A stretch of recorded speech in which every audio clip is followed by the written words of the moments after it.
आप सभी को हर हर महादेव। शिव संसार है और शिव ही आदि है और शिव ही अंत है। ये तो हम सब जानते हैं कि सभी देवों में त्रिदेवों को सबसे ऊंचा स्थान दिया गया है, महादेव, ब्रह्मदेव और विष्णुदेव।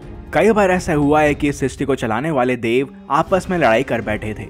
एक ऐसी अनोखी लड़ाई महादेव और नारायण के बीच में हुई थी। तो कथा शुरू करने से पहले हमारे चैनल को सब्सक्राइब करना ना भूलें। हरिओम। तो कथा शुरू करते हैं। इस संसार के निर्माण के लिए जब आदि शक्ति भगवान शिव से अलग हो गई थी तो वो बिल्कुल वीरान और बैरागी हो गए थे और अपनी समस्त जिम्मेदारियां छोड़ के ध्यान में लग गए थे और संसार से बिल्कुल अलग हो गए थे। तो नारायण जो संसार के संचालक हैं, उनको इस बात से परेशानी होने लगी। समस्या ये थी कि शिव के बिना संसार के सारे कार्य चलाने में काफी दिक्कतें आ रही थी।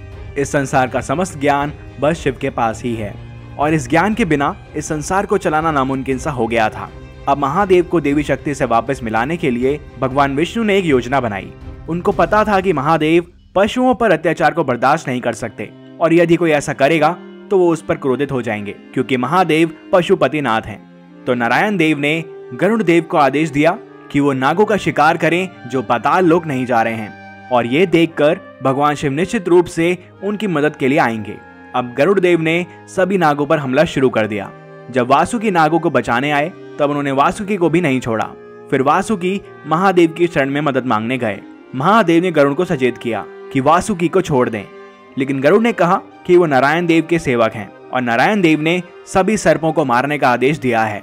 ये देखकर महादेव ने अपना त्रिशूल निकाला और गरुड़ देव को मारने ही जा रहे थे कि तभी वहां पर नारायण आ गए और उन्होंने महादेव को बताया कि उन्होंने गरुड़ देव को पहले ही अमरता का वरदान दे दिया है। शिव ने कहा कि कुछ भी हो लेकिन वो गरुड़ को मार के ही रहेंगे। इस बात पर भगवान विष्णु ने कहा कि नागों ने सृष्टि का नियम तोड़ा है, क्योंकि उन्हें पाताल लोक में रहने के आदेश थे, लेकिन वो धरती लोक पर घूम रहे थे। महादेव ने इस बात पर कहा कि कुछ नागों की सजा समस्त नागों को क्यों दी जाए, इस दंड का परिणाम सभी क्यों भुगते, ये अन्याय है। लेकिन दोनों ही देव पीछे हटने को तैयार नहीं हुए थे और इसी बीच नारायण और महादेव के बीच युद्ध आरंभ हो गया। इस युद्ध से समस्त सृष्टि को हानि पहुंचने लगी। यमलोक, भूलोक, पाताल लोक, यहाँ तक कि कैलाश तक हिल गया था। भगवान विष्णु को पता था कि अगर ये चलता गया तो सर्वनाश हो जाएगा। उन्हें किसी भी तरह से इस युद्ध को रोकना था।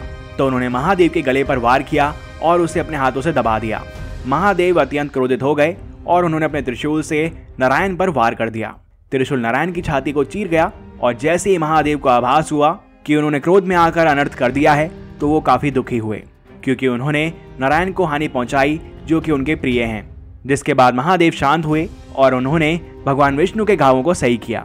और फिर नारायण ने कहा कि ये सब उनकी ही रचना थी। वो बस आदि शक्ति को वापस लाना चाहते थे। वो शिव को शिव से मिलाना चाहते थे। महादेव के आंसू इस बात के प्रमाण थे कि शिव शुष्क नहीं है, उनमें भी भावना है, उनमें अपने प्रिय लोगों के लिए दया और करुणा है। क्योंकि नारायण देव ने महादेव की गर्दन को दबाया था तो उनके हाथों के निशान महादेव की गर्दन पर रह गए, जिसके बाद महादेव ने ये निशान प्रतीकात्मक तौर पर रहने दिए और इसी वजह से उनका नाम शितिकंठ भी पड़ गया। साथ ही नारायण की छाती पर भी हमेशा के लिए त्रिशूल के निशान रह गए। भगवान विष्णु के इस हिम्मती कदम की वजह से ही महादेव वापस दुनिया से जुड़ गए। नारायण देव जो कि सृष्टि के संचालक हैं, उन्होंने इस बात को फिर स्थापित कर दिया कि वो ब्रह्मांड के संतुलन को रखने के लिए किसी भी सीमा तक जाएंगे। लेकिन शिव जी ने नागों पर अत्याचार रोकने के लिए एक कदम उठाया। उन्होंने वासुकी को अपने गले का हार बना दिया।